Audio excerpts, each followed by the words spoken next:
খুলনা চরের হাট এই সম্পর্কে তো সবাই অনেক কিছু জানেন। তো আমি অনেক দিন পরে আজকে হঠাৎ করেই ফ্রেন্ডস অ্যান্ড ফ্যামিলির সাথে চলে গিয়েছিলাম খুলনা চরের হাটে ভিজিট করতে।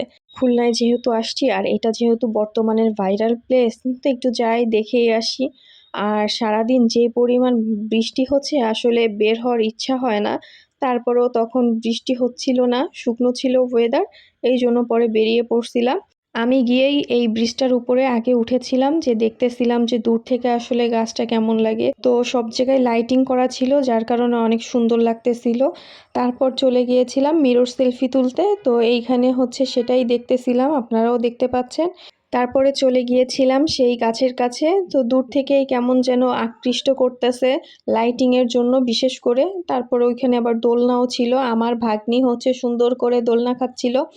যাই হোক, আমার ভাগ্নির নাম কিন্তু রোশনি। তো আমি গাছের একটু সুন্দর করে ভিডিও করতেছিলাম, তারপরে চলে গিয়েছিলাম তারপর আবার চলে গিয়েছিলাম সেই ব্রিজের উপরই। দেখি আকাশে অনেক সুন্দর চাঁদ, ঢং টং করলাম, একটু করে টরে চলে আসলাম। সবাই ভালো থাকবেন, আল্লাহ হাফেজ।